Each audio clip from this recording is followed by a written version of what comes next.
If you don't have self-confidence, here's what you have. You have a really bad reputation with yourself. You have built a habit of not keeping the promises you make to yourself. We've all heard this before.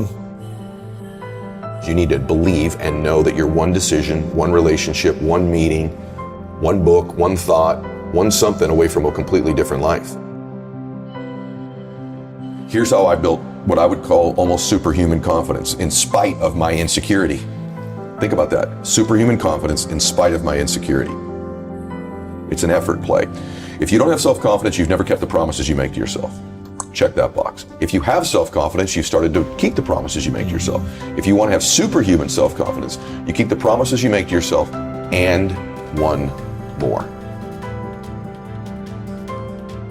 So if I'm going to get up and I'm going to work out, I'm going to do 10 reps in the gym, I do one more. If I'm going to do 45 minutes on the treadmill, I do one more. If I want to make 10 contacts in a day, I do that and one more. If I'm going to tell my daughter I love her every day, I'm going to do that and one more. Because in life, we don't get our goals, we get our standards long term. And so if your standard is one more, what starts to happen is you go, I'm willing to do things other people aren't willing to do. And I combine that I have great faith, great associations, and I intend to help people. This is a formula to build wonderful self-confidence and never lack humility when you have it. Never link your confidence to your ability. If it's predicated on your abilities or your achievements, you're always going to be chasing it. But if you link your confidence to your intentions, man, you have beautiful intentions. And that is something I knew about me. I know I have a good heart. And all of us, we run around carrying these bags of, I'm not qualified because I made this mistake. I had this bankruptcy. This relationship didn't work. I did this thing you don't know about. I'm so ashamed of. And that's why you're qualified. That's the thing that qualifies you. Yeah. The humanness in you. You are the only human being with your combination of gifts that you were given, whatever they are, and your experience. And real human beings help real human beings by being vulnerable and transparent, saying, I know where you are. I've messed up worse. I've made greater mistakes. I felt more. I know that depression. I know that anxiety. I know that shame. I know what that feels like. You're one away, one relationship, one meeting, one person, one thought away from changing your life.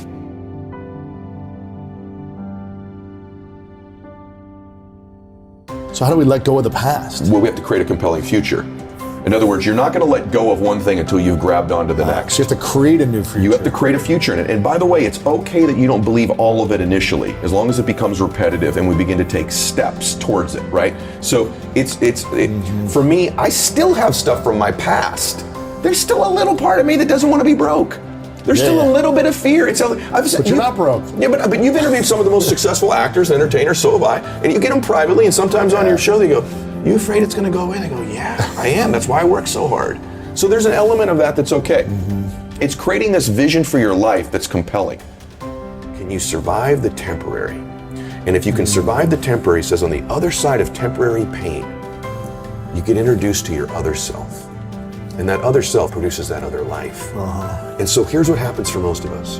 We think everything's permanent. And because we think it's permanent, we make permanent decisions based on temporary conditions.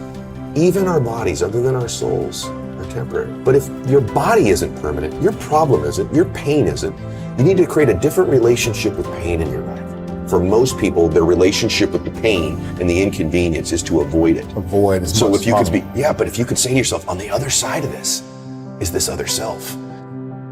The hardest working you've ever been, the most crazy focused you've ever been, was the happiest you've ever been in your life. And the truth of the matter is that most of you don't understand the effort, the time, the focus, the obsessiveness that's required to do something great with your life. But you have to get great, and you have to be intentional. You have to be obsessed. Yeah. I know what you put into this. I know what the time is. I know what the relentless pace is. I know what the focus is. I know what you think about. I know this has to be something that's just infectious. And when people get around you, that emanates, and there's an energy, and there's like, this person's just going to will this to happen. Right. I think just most people dramatically underestimate the amount of obsessive, crazy, relentless focus it takes to be great at something. Yes. And then they go, whoa, I don't want to be that out of balance or control. Then you don't want to be great.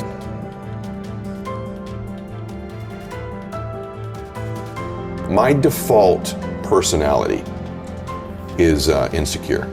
Even today? Even today. Come on. Very much. Really? Very much. How is that default? You wake up and you say, I'm a nobody, or what? What's the I story? lack this, I'm fooling everybody. Really? If they really knew, I've always tried to disqualify myself. I was bullied as a kid. My dad was an alcoholic. I wasn't a real big guy. I disqualify myself because, the truth is that maybe for a while, everything that I got that was love when I was a child only came when I achieved something.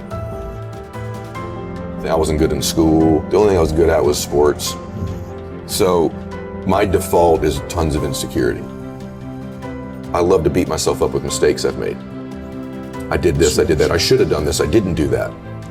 And I've always thought these mistakes, these weaknesses of mine, disqualify me from being happy or helping people. The confidence part is the thing I'm always going to have to work on. Even today, even with all the success and the massive show and the big businesses and all the homes and everything that people see. Yeah. What else do you need though to feel more confident? I don't need other things. It's an internal game. The stuff is really fleeting and temporary. So it's not stuff. What needs to happen for me is that I'm most confident when I'm living in my intention, which is to serve. That's a beautiful expression of a man. A real man is capable of real love. Yeah. That's a sign of real strength. And what we do is we gravitate towards the familiar emotions in our life, even if they're not ones that serve us. And I don't think there's negative or positive emotions. I say this in the book. There just are. Yes. Fear isn't negative. Fear in abundance is negative. Some frustration, some anger is appropriate. It's to the dosage level. And we get these 4 or 5 of them. For me, some chaos is okay. It's fun. It's exciting. It's exhilarating, right?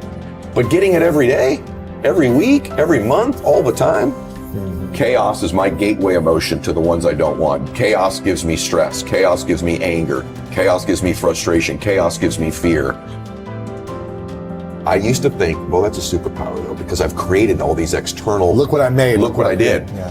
And I'm doing it because of that. The truth is I did it in spite of it. You did. And there's a lot of things in our lives that we have linked to our formula, our recipe of success that we hold on to, that you've done in spite of those things, not because of those things. But my dad knew I was a dreamer. And my dad would always say, I was one decision away from changing my life the whole time. One choice. And he'd say, Eddie, you're not as far away from these dreams as you think you are. And I'd say, really, Dad? And he'd go, no, you're actually a lot closer than you think. But because you think it's so far away, you behave in accordance with that belief system, and it always keeps it that far away from you. If the things most important to you are your worries, fears, anxieties, problems, bills, you will continue to have people, places, and things revealed to you that confirm it. My definition of greatness is that you create a life that matches your vision for your life. And that's greatness, no matter what that looks like for you.